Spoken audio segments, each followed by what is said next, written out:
This is an additional comment to the hell, primary hell video that I made. Um, there's a lot of questions that the Christian apologist needs to answer, and seems to think that they just either don't feel the need that they don't need to answer these questions, or I don't know, they just don't think it's important. But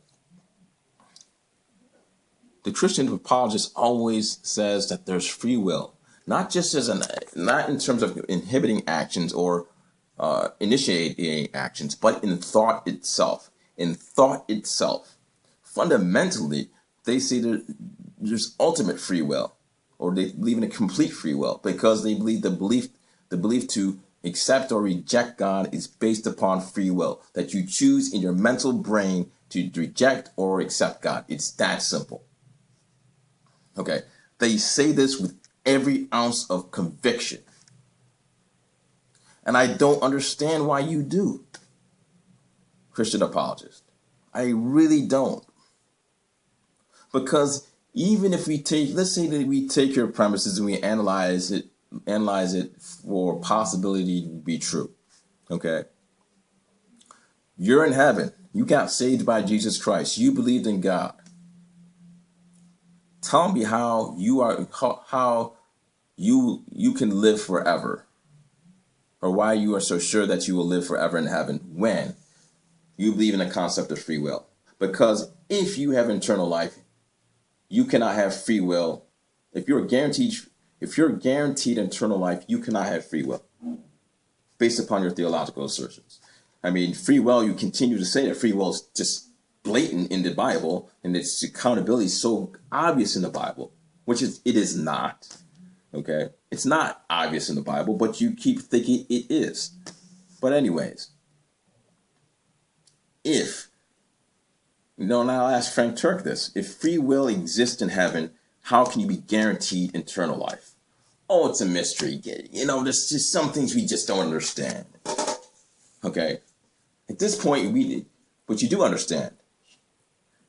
It's not a mystery. You understand that, or you believe that when you're in heaven, you live forever. That means you will continue to choose to be right with God. Now, my question is, how come you cannot do the same thing with the angels? How come you cannot do the same thing with the fallen angels in heaven? So what you're trying to say is that in heaven, there will be no more fallen angels. If there are no more fallen angels, and see, this is what the Jehovah's Witnesses believe. They believe that you can. I think believe that I think they either believe the Seventh Day Adventist. Actually, the Seventh Day Adventists believe this. They believe that you do not have eternal life. You are not guaranteed to be in heaven forever, ever, because you have free will, and if you have free will, then you have the capacity to disobey God. The obvious, I mean, it's explicitly stated within the very exact words of the Orthodox, Protestant, and Catholic about Lucifer. That Lucifer is the devil, and he's evil, and he tried to become high as God, and so he's a fallen angel. So that implicates that there's free will, according to the Christian worldview. If that is true, how can you sit there and naively believe that you're going to live forever? Or how do you know that you will not sin in heaven? I mean, Christians are so positive that it says in the Bible that I will have eternal life. If that is so, then there's no such a thing as free will when you die and you are quote unquote saved. There's no such thing as free will. If you do not have the capacity to commit evil, and which James White and Messiah 10 say, well, yeah, God's going to do something to you to make sure that you don't sin anymore.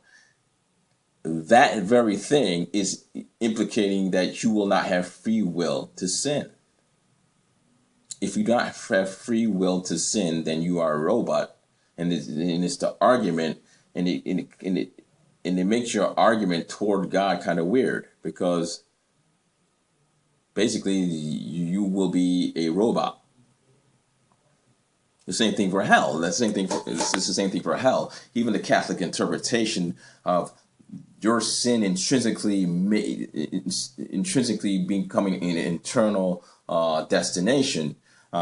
Based upon your sin, the sin itself creates pain and suffering. It's nothing to do with God. God is perfect. You haven't established that he's perfect. You have no evidence that he's perfect, but yet it's your presupposition. You have not demonstrated one iota that this God is perfect, and you haven't demonstrated fully that this God exists. I mean, you may have proven that possibly a creative universe has come about, but to say that this God is perfect, everything that this God does is right, okay, based upon what standard? Well, God's standard. Well, of course. Well, then, I mean, I don't know. But anyways, in hell, you can't. In hell, your sin. Let's look at the sophisticated Catholic interpretation of hell. It's not an lake of fire. It's you suffering in your sin. It's all you. You're a bad decision. You're suffering because you don't have God. Atheists, and they still haven't explained the big sin of atheism is that they reject God. He's mad. So how does not acknowledging God, but acknowledging let's say that the atheist follows every single rule of your Catholic Bible and he doesn't acknowledge God? How does that hurt? You can't explain it. But anyways, you say that it's all self-inflicted. If you don't have the capacity to change. See, it also implicates that you have the capacity to change, that you won't change. And there's sophisticated Catholic interpretation that the man will not change. They'll just continue to sin, and it's based upon free will. It's based upon free will to sin, but they will sin forever, and they will love their sin so much that they will just never change. Okay, that's eternity, so forever? If this is forever, then you don't have free will not to sin. There's no free will in the afterworld. That's what I'm trying to really tell you. How is there free will in the afterworld? If the devil will remain evil forever, okay?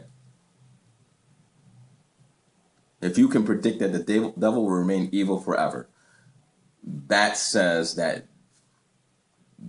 question. If you can predict it, that says that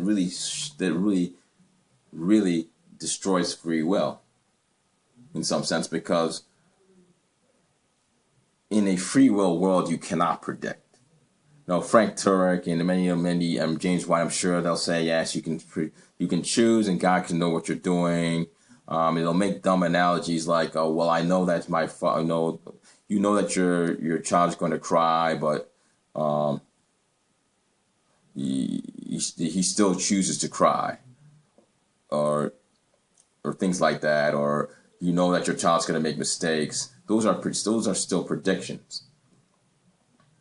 I mean, they're virtually claimed as knowledge, things that knowledge claimed foreknowledge that this is going to happen, but those are still predictions. The sun coming up is a prediction. Me turning off the light switch and it will actually going off, that's a prediction. Okay, those aren't foreknowledge claims, I would say. They're virtually not foreknowledge claims because you predict based upon certain data that it's going to happen, but that doesn't really prove anything to us. You're saying that you can choose, somebody can choose to do an action, and yet they'll continue to choose to do this action forever, but yet they'll freely choose to do it. If they continue to freely choose to do it, that may be possible, but it's funny that you never considered that. How come they don't have the capacity not to do it? Because many times you guys will talk out two sides of your mouth. You'll say, well, people are going to, we're inherently sinful, but we still choose to sin. Then you shouldn't have a nature to sin. It's just something that you created in yourself. And nature's inherited. It's biological. I mean, MacArthur says that there's a biological tendency to sin. That means that there's some deterministic. Your spirit is. Your spirit metaphysics of human nature has a deterministic cause. If children are prone to do evil, if it's original sin, which the Jews disagree with, and some of the Muslims, I think many of the Muslims do, but if you go by Christian original sin, you are by nature sinful. You will sin. How can you, if you continue, when the Christians continue to say that every man will fall short of God, the whole premise that every man cannot cannot be perfect indicates a deterministic cause. How does it determine a free will cause says that you have the power not to be sinful? If you do not have the power to be completely unsinful or completely perfect, you do not have free will to be perfect with God. That's determinism. That's determinism. If you need God to redeem you, then simply you cannot be good in of yourself.